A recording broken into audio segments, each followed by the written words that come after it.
আসসালামু আলাইকুম রহমতুল্লাহ। Welcome to my channel technique easy English. চলছে ধারাবাহিক বেসিক ইংলিশ গ্রামার। আজকে আমরা আলোচনা করব পাস্ট কন্টিনিউয়াস টেন্স নিয়ে। ওকে, রাইট।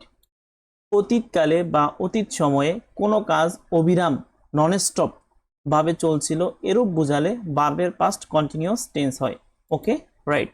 তাহলে অতীতকালে, ওকে, অতীতকালে নন স্টপ, কন্টিনিউয়াস মানে নন স্টপ, কোনো কাজ এভাবে চলতে থাকলে সেটা ভার্বের পাস্ট কন্টিনিউয়াস টেন্স হয়। ওকে, আমরা স্ট্রাকচারটা এখানে দেখে নিব। সাবজেক্ট প্লাস ওয়াজ অথবা were plus verb plus ING plus extension. Okay, right. Note: Bangla বাক্যে কিছু বৈশিষ্ট্য করছিলাম, করতেছিলাম, করছিল, করতেছিলে, করছিলেন, রাইট, এরকম যদি থাকে, রাইট, অথবা বাংলা বাক্যে ক্রিয়ার শেষে ছিলাম, তেছিলাম, ছিলে, তেছিলে, ছিলেন এমন উচ্চারণ থাকলে তাকে কন্টিনিউয়াস টেন্সে ভাবতে হবে। ওকে, রাইট। আমরা যদি এখানে এক্সাম্পল দেখি, যেমন দেওয়া আছে এখানে, শি ওয়াজ রিডিং এ বুক, সে একটি বই পড়তেছে। ওকে, রাইট। তাহলে সে একটি বই পড়তেছিল। ওকে, রাইট। তাহলে ছিল কথাটা এখানে চলে আসছে, তার মানে এটা হচ্ছে কি প্রেজেন্ট পাস্ট কন্টিনিউয়াস টেন্স। এখন আমরা এটাকে ঠিক এইভাবে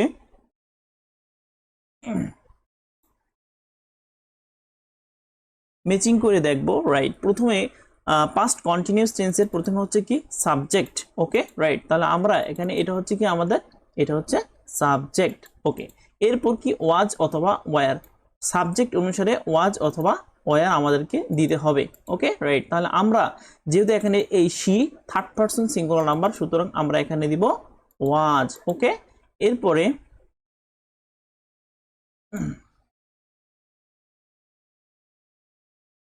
নেক্সট এখানে ভার্বের সাথে কি দেওয়া আছে, আইএনজি যোগ আছে। ওকে, রাইট, ভার্বের সাথে আইএনজি যোগ। তাহলে আমাকে এখানে কি করতে হবে, আমাকে এখানে করতে হবে ভার্বের সাথে আইএনজি যোগ। Right, okay. এট লাস্ট হচ্ছে কি এক্সটেনশন। রাইট, তাহলে আমি এখানে দিয়ে দিব হচ্ছে কি এক্সটেনশন। Okay, right. যেমন এখানে এক্সটেনশনটা আমি এই কালার করে দিলাম। ওকে, রাইট। তাহলে এখানে এ বুক আছে না, এ বুক হচ্ছে আমার কি এখানে এক্সটেনশন। ওকে, রাইট, এ বুক, এ বুক হচ্ছে আমার এক্সটেনশন। ওকে, এখন আমরা যদি এটা একটু ম্যাচিং করি তাহলে কিন্তু বিষয়টা এরকম দাঁড়ায় যে এখানে সাবজেক্ট শি এবং ওয়াজ অথবা ওয়ার, যেহেতু এখানে she third person singular number, সুতরাং আমাকে আনতে হবে ওয়াজ। রাইট, ওকে। এবং ভার্বের সাথে এখানে কি আইএনজি যোগ, তাহলে আমি এখানে করে দিলাম কি রিড, ভার্বের সাথে আইএনজি যোগ, এবং সর্বশেষ এক্সটেনশন, এখানে আমি দিয়ে দিলাম এক্সটেনশন। তার মানে কি এই গঠনের সাথে কি আমার এই সেন্টেন্সটা হুবহু কি মিলে গেল, তার মানে এটা কিন্তু আমার পাস্ট কন্টিনিউয়াস টেন্স হয়ে গেল। আমরা যদি এই সেন্টেন্সের বাংলা অর্থ করি তাহলে এটা দাঁড়ায় শি ওয়াজ রিডিং এ বুক, সে একটি বই পড়তেছিল, যেটা অতীতকালকে, অতীতের কোনো একটা চলমান কাজকে বোঝাচ্ছে, বই পড়াকে বোঝাচ্ছে। ওকে, এরপরে যদি আমরা এই সেন্টেন্সটা দেখি সেটা হচ্ছে এরকম। এখানে আমাদের প্রথমে হচ্ছে সাবজেক্ট। ওকে, রাইট, আমরা নিয়ে নিলাম এখানে সাবজেক্ট। ওকে, এরপর সাবজেক্ট অনুসারে কি ওয়াজ অথবা ওয়ার, তাহলে আমরা এখানে কি দিয়ে দিব, আমরা এখানে দিয়ে দিব হচ্ছে ওয়াজ। অলরাইট, ওয়াজ। এখন এই সাবজেক্ট এখানে আই, রাইট, যেহেতু আই এর পরে হচ্ছে ওয়াজ বসে, কারণ এখানে আই হচ্ছে কি সিঙ্গুলার, এই জন্য আমার ভার্বটা হচ্ছে কি এখানে এটা হচ্ছে সিঙ্গুলার ভার্ব। ওকে, রাইট। এবং ভার্বের সাথে কি করতে হবে আমাকে, ভার্বের সাথে আমাকে এখানে করতে হবে আইএনজি। ওকে, রাইট, আমি করে দিলাম আইএনজি। এরপরে সর্বশেষ হচ্ছে কি এক্সটেনশন। ওকে, এই যে এখানে কি এক্সটেনশন। অলরাইট, ডান। এখন এই স্ট্রাকচারের সাথে কিন্তু কি হুবহু কি আমার এটা কিন্তু মিলে গেছে। ওকে, প্রথম হচ্ছে কি আমার সাবজেক্ট, রাইট, মেনে নিলাম। এরপর কি সাবজেক্ট অনুসারে ওয়াজ অথবা ওয়ার, তো আমি এখানে নিয়েছি ওয়াজ। কেননা কারণ আমার এখানে সাবজেক্ট হচ্ছে সিঙ্গুলার, সেই জন্য আমাকে ভার্বটাও করতে হবে সিঙ্গুলার, আর এখানে ভার্বের সাথে আইএনজি প্লাস হচ্ছে কি এক্সটেনশন। Okay, right. তো এই বাক্যটাকে যদি আমরা জাস্ট বাংলা অনুবাদ করি তাহলে এটা হবে কি আমি একাকী হাঁটছিলাম। তাহলে আমি একাকী, অতীতকালে আমি কি একাকী হাঁটছিলাম, অর্থাৎ আমার হাঁটাটা কি চলমান অবস্থায় ছিল। রাইট, লক্ষণীয়, উপরের বাক্যগুলো দ্বারা অতীতে চলমান কাজকে বোঝানো হয় পাস্ট কন্টিনিউয়াস টেন্সের স্ট্রাকচার অনুযায়ী ওয়াজ অথবা ওয়্যার প্লাস ভার প্লাস আইএনজি হয়ে যায়। Okay, right. এখন আমরা অজানা কথা দেখব, সেটা হচ্ছে এরকম third person and first person singular. Okay, third person and first person singular, he, she, it কোনো কিছু নাম ও আই ব্যতীত অন্য সকল পার্সনের ক্ষেত্রে অক্সিলারি ভার্ব ওয়্যার বসে। ওকে, রাইট। এরপরে এখানে এটা দেওয়া আছে, পূর্বে বর্ণিত নন কন্টিনিউয়াস বা পারসেপশন ভার্বকে পাস্ট কন্টিনিউয়াস টেন্স বলা হয়।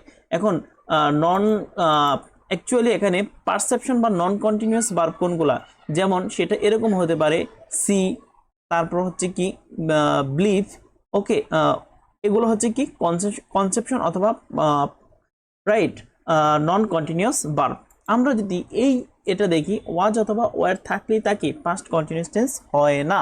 ওকে, most of the student was were দেখলেই সেটাকে কি পাস্ট কন্টিনিউয়াস টেন্স মনে করে, কিন্তু এটা পুরোপুরি সত্য না। রাইট, আমরা এক্সাম্পলের মাধ্যমে এগুলো দেখব। এখানে দুটি স্ট্রাকচার দেওয়া আছে, এখানে একটা হচ্ছে ওয়াজ অথবা were plus verb plus ING, তাহলে এখানে কিন্তু ওয়াজ অথবা কি ওয়্যার দেওয়া আছে। ওকে, তাহলে এটাকে কিন্তু আমরা কি জাস্ট মেনে নিলাম, এখানে ওয়াজ ওয়্যার, তারপর কি আছে এখানে ভার্বের সাথে আইএনজি যুক্ত আছে। তাহলে ভার্বের সাথে যদি আইএনজি যুক্ত থাকুক, রাইট, তাহলে এটাকে কিন্তু আমি কি পাস্ট কন্টিনিউয়াস টেন্সে করতে পারবো। বাট আমি যখন ওয়াজ অথবা ওয়্যার, ওকে, এটা আমি মেনে নিলাম এখানে ওয়াজ অথবা ওয়্যার, কিন্তু অ্যাডজেক্টিভ, নাউন অথবা নাউন ফ্রেজ যদি এরকমটা থাকে, রাইট, তাহলে কি সেটাকে কি আমি করতে পারবো অ্যাকচুয়ালি, রাইট। তাহলে আমাকে এখানে ভার্বের সাথে আইএনজি আছে, কিন্তু এখানে তো আমার ভার্বই নাই, রাইট। সুতরাং আমি এটাকে পাস্ট কন্টিনিউয়াস টেন্স করতে পারবো না, এটা হয়ে যাবে আমার কি, এটা হয়ে যাবে আমার পাস্ট ইনডিফিনিট টেন্স। ওকে, রাইট। তো এখন আমরা এক্সাম্পল দেখছি, এখানে I was singing a song, এটা কিন্তু পাস্ট কন্টিনিউয়াস টেন্স। কিভাবে এটা পাস্ট কন্টিনিউয়াস টেন্স? কারণ এখানে ওয়াজ আছে, হ্যাঁ ওয়াজ, এটা আমি মেনে নিলাম।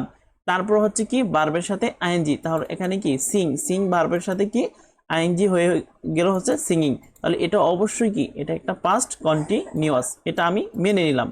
কিন্তু কিন্তু এখানে কিন্তু আমার সাবজেক্ট আছে। ওকে, রাইট, এখানে কিন্তু ওয়াজ আছে, রাইট, ওয়াজ আছে, বাট কিন্তু এখানে কি ভার্ব আছে আমার? না, কোনো ভার্ব নেই। তাহলে যেহেতু ভার্বের সাথে আইএনজি যুক্ত নাই, সুতরাং পাস্ট কন্টিনিউয়াস টেন্সে হওয়ার কোনো উপায় নাই। কারণ আমরা জানি পাস্ট কন্টিনিউয়াস টেন্সের স্ট্রাকচার সাবজেক্ট প্লাস ওয়াজ অথবা were plus verb plus ING plus extension, সেই অনুযায়ী কিন্তু এটা যাচ্ছে না, সুতরাং এটা কিন্তু পাস্ট কন্টিনিউয়াস টেন্স হচ্ছে না। ওকে, রাইট। তো এটাই ছিল আমাদের পাস্ট কন্টিনিউয়াস টেন্স নিয়ে আজকের আলোচনা। আজকে আমরা এই আলোচনাটা যেই বই থেকে করতেছি সেটা হচ্ছে এই বই, ওকে, নিট বই, বেসিক ইংলিশ গ্রামার শেখার এক অনন্য বই। থাকলে সাথে এই বই ইংরেজি শেখার যাত্রা পাবে ভিন্ন মাত্রা। সবশেষ একটা কথা, আমাদের ভিডিও থেকে যদি বিন্দুমাত্র উপকার আসে, আমাদেরকে অবশ্যই লাইক, কমেন্ট এবং সাবস্ক্রাইব করে অনুপ্রাণিত করবে। ওকে, আল্লাহ হাফেজ।